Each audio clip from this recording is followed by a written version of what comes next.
Hey guys, how's it going? Path of Exile 2 released a week ago, and I'm having a blast. But like many of you, I found some of the loot to be a little slow going, and mixed with the challenging bosses was starting to fall behind. But I'd been ignoring the tools Grinding Gear Games have given us to overcome that. Today, I'm going to give some basic advice and go over those tools, which is aimed more to new players. But I hope returning vets can find some value here, or give us their own advice in the comments below. So let's jump straight in, talking about items and itemization. Finding new loot that's useful to your build may feel slower than in other ARPGs. These tips will help to alleviate that and build your understanding of these systems to your benefit when it comes to how you build on your items throughout the game. I will say that some of this might feel a little tedious, but the payoff is there, and most importantly, it's easier to learn your basics in the campaign before it becomes more complex later in endgame. So let's start with the easy stuff to help you get more loot. Remember that your vendors restock every time you level up. That's every time your character gets a skill point while grinding through mobs. I ignored this my first time round, and I regretted it. Now that I'm visiting them regularly, I'm finding more upgrades more often. To help yourself remember, before spending that passive skill point, portal back to town. It'll take you a few minutes at most, check the vendors, check the items they have, and remember, you're also looking for items you could craft on. So let's touch on that. When you have an idea of the build you want to go for, you'll start to find items you prefer. For minion players, a good scepter is key, for example. For mercenaries, using the crossbow, you're going to want to focus more on these items. If you're stacking evasion, certain item bases will be better than others. Keep an eye out for these, and remember, you can always use the Reforger, which needs 3 of the same base type and rarity, which will then spit out a new version of those items. Have 3 scepters you don't need, throw them in, and see what comes out. I've started saving these in my storage simply for that reason. And the reason I hold these is to craft. Crafting is both a blessing and a curse. It's very RNG dependent, which can feel bad at times, especially if you're not landing it. But that just means it's a numbers game. And to boost your odds, you need to be disenchanting and salvaging items.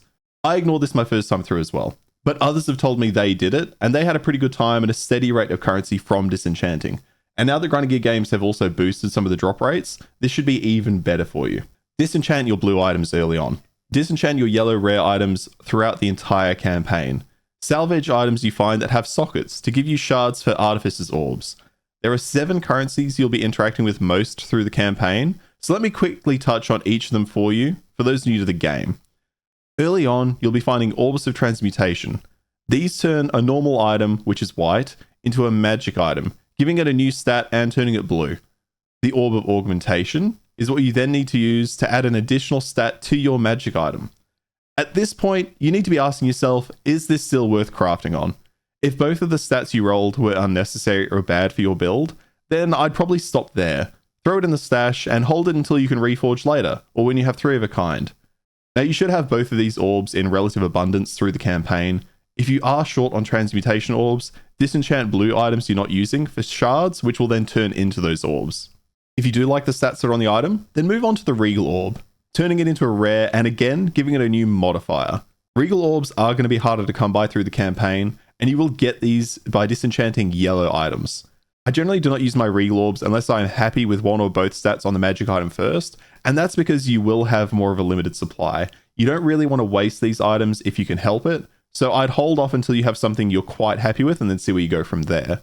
If you do Regal something, turn it into a rare and you're still happy with it, at this point, you can then use Exalted Orbs to add further modifiers to the rare item up to a total of 6. Exalted Orbs are again a little bit more on the rare side, so you want to use these when you're pretty confident you are going to be using this as an upgrade, or you can use this on existing rares you may already be wearing. If you have a rare item that is already fantastic, you can always exalt it to add additional modifiers up to that total of 6 we mentioned before. If you manage to find some Orbs of Alchemy along the way, these will bring a white item straight into a rare and give it 4 modifiers. This is something you'll want to use on your valuable base items, like a specific type of scepter, mace, or crossbow. Keep the white items you find of that type, and then when you have the alchemy orbs, try it on. Again, this is all very random, but the more orbs you have, the more attempts you get to make, and then the more likely you are to find an item that will suit your build.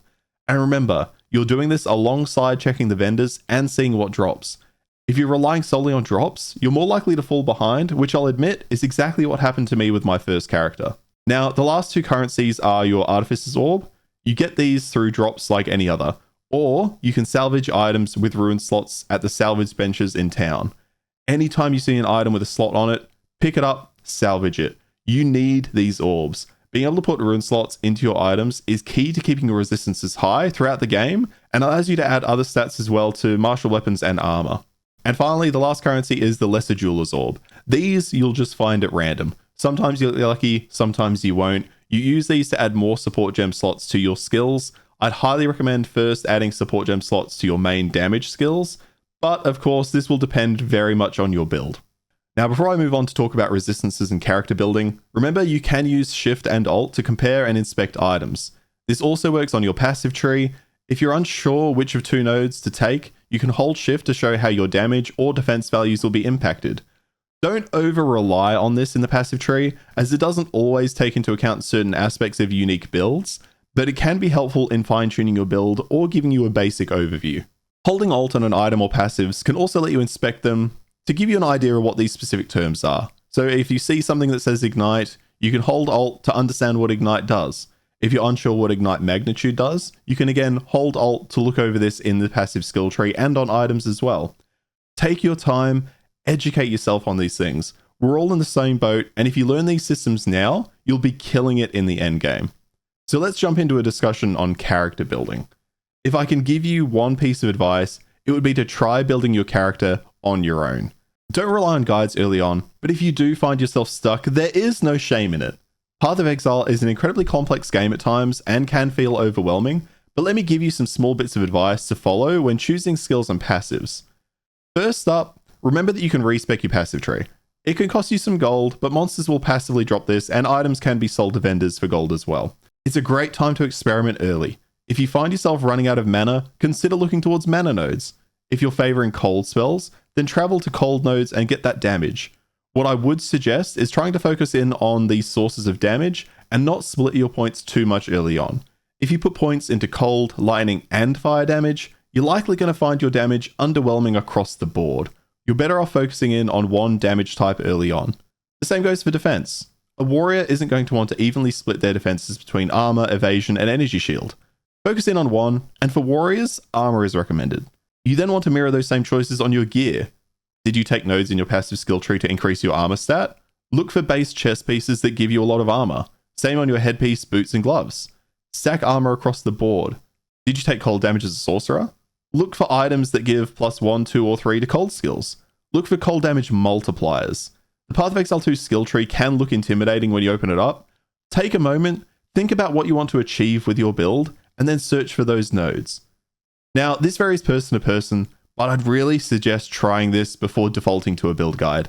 Especially this early on, popular builds that may use overpowered skills may see nerfs incoming, and we've already seen some of this occur. Now, when it comes to building items in your character, I've already suggested damage and defenses, but a key part of defense in Path of Exile is resistances, that is elemental resistances. Path of Exile 2 doesn't do a great job at highlighting their importance, but you can find this stat in your character screen by pressing C. Your elemental resistances are insanely important. They are the difference between life and death in many cases. Having low elemental resistances means monsters will hit much harder. Think about it.